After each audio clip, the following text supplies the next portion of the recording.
ఈ రోజే డౌన్లోడ్ చేయండి. మీ ఫేవరెట్ షోస్ చూడండి. హా, జ్యూస్ తాగరా. ఏంటమ్మా, మీరు అనుకున్నట్టుగానే సంగీతని చెడగొట్టేశారు కదా? నాకెలా తెలిసిందా అనుకుంటున్నావా అమ్మా? నేను నీ కొడుకునమ్మా. నేను ఆ మాత్రం తెలుసుకోలేనా? అమ్మా, నిన్నొకటి అడగనా అమ్మా? శారదా అత్తయ్య కూతుర్ని కోడలిగా అంగీకరించానని, విద్యకి నేను దగ్గర కాకూడదని నన్నిలా బంధించావు. ఇప్పుడేమో అదే శారదా అత్తయ్య కొడుకుని అల్లుడిగా చేసుకోవాలని ఆరాటపడుతున్నావు. చెల్లిని వెంకికి దగ్గర చేయడానికి నువ్వే పిచ్చి పిచ్చి ప్రయత్నాలన్నీ చేస్తున్నావు. ఇదంతా నువ్వెందుకు చేస్తున్నావో నాకైతే అర్థం కావట్లేదు, కానీ నీకైనా అర్థమవుతోందమ్మా? నా విషయంలో తప్పు అన్న నువ్వు చెల్లెలి విషయంలో ఆ తప్పు నువ్వే చేయడం ఏంటమ్మా? నా విషయంలో గుర్తున్న పగ చెల్లెలి విషయంలో గుర్తు రాలేదా అమ్మా? గుర్తు లేకపోవడమేంది? మర్చిపోయే పగ కాదు నాది. ఆ పగ దండిగా గుర్తుండాది నాకు. అయితే వెంకిపై అంత పగతో రగిలిపోయే నువ్వు చెల్లినిచ్చి పెళ్లి చేస్తున్నావంటే అవసరం కోసం దిగజారిపోయినట్టే కదమ్మా. ఆస్తి కోసం ఒక ఆడపిల్ల జీవితాన్ని, కన్న కూతురి బతుకుని పణంగా పెట్టినట్టే అవుతుంది కదమ్మా. కూతురి బతుకు పణంగా పెట్టినట్టు కాదురా, కూతుర్ని అడ్డు పెట్టుకుని ఆ వెంకిగాణ్ణి, వాడి తల్లిని చెల్లిని ప్రమాదంలోకి నెట్టినట్టు.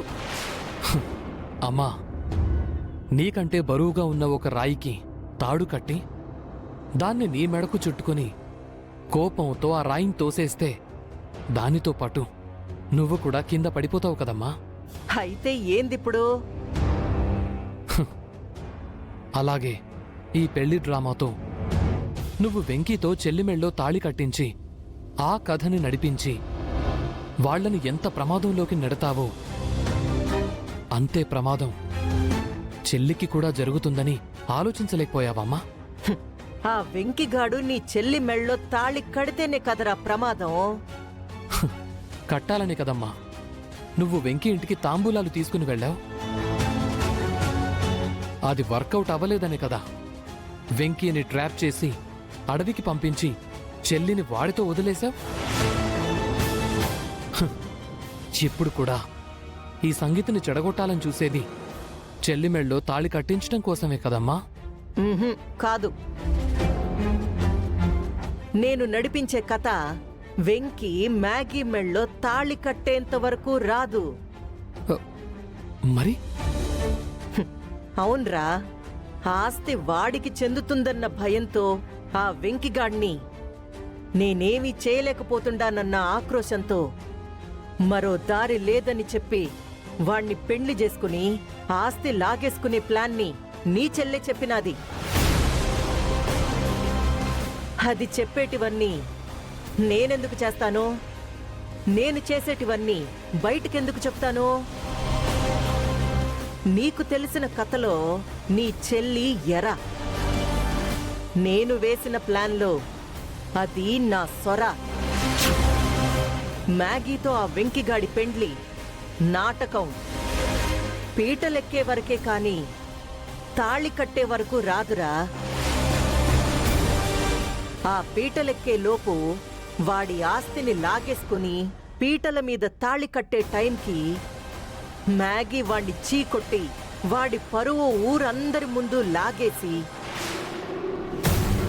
ఈ ఊళ్ళోనే లేకుండా ఇంక ఎప్పటికీ రాకుండా పకడ్బందీ ప్లాన్తో సిద్ధంగా ఉన్నాన్రా.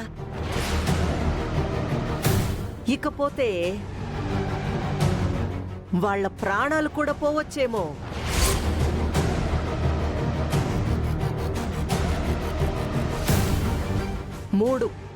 మూడంటే 3 రోజుల్లో నేను నీకిప్పుడు చెప్పిన ప్లాన్ అంతా నిజమవుద్ది.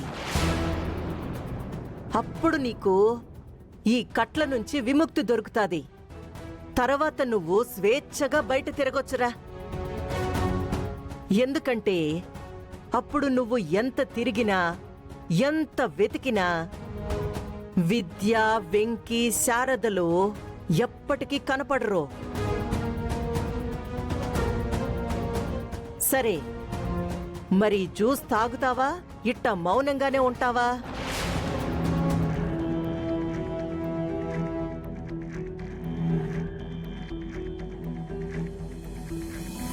నువ్వు గొప్పోడివి, కట్ల మధ్యలో ఉన్నా కూడా ఇన్ని విషయాలు నీకు తెలుసుండాయి.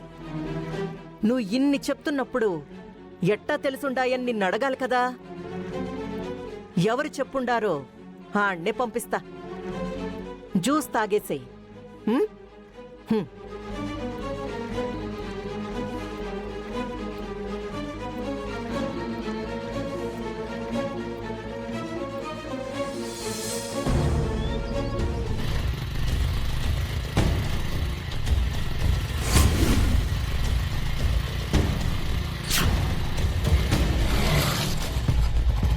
వినయ్, బావా, వినయ్, బావా, వినయ్ బావా, వినయ్, వినయ్,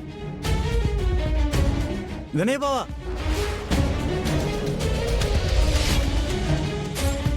అమ్మా, అమ్మా, ఇందాక ఇక్కడ వినయ్ అని చెప్పి మా బావ ఉండాలి, చూసారమ్మా? లేదు బాబు.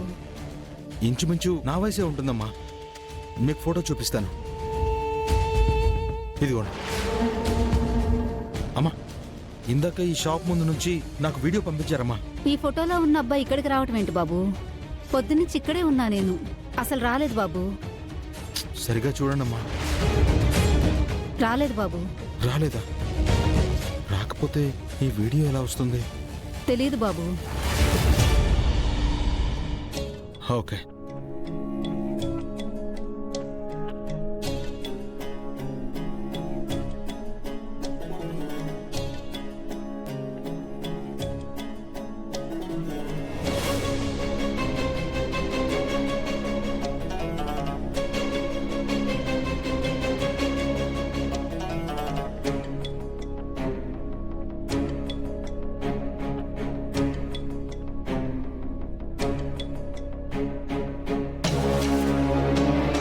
భయ్యా, ఆవిడ చెప్పింది నిజం కాదు భయ్యా.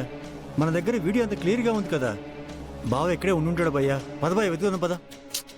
లేదు రాజ్యం, ఆవిడ చెప్పిందే నిజం, ఈ వీడియోనే అబద్ధం. అది కాదు భయ్యా, ఈ వీడియోలో బావ ఇదే ప్లేస్ లో ఇక్కడే ఎక్కడో. ఈ ప్లేస్ ని బ్యాక్గ్రౌండ్ చేసుకుని బావ పాత వీడియోకి మాటలు యాడ్ చేసి ఫేక్ వీడియో క్రియేట్ చేసి మనల్ని రాంగ్ రూట్కి పంపించారు రాజు. చూడు, అక్కడ కలర్ అంతా ఎలా ఉందో. మన వీడియోలోనేమో ఆ పెయింట్స్ అన్ని బ్రైట్ గా ఉన్నాయి, కానీ అక్కడ చాలా కాలం క్రితం వేసినట్టుగా ఉన్నాయి. భయ్యా, అంటే ఇదంతా అఖిలాండేశ్వర ప్లాన్ అంటావా? మనిషి చూడడానికి మొరటగా కనిపించినా టెక్నాలజీ గట్టిగానే వాడేస్తుంది. అయినా ఇంత దూరం మనం డైవర్ట్ చేసి ఎందుకు పంపించినట్టు? ఇంకేదో చేయడానికి.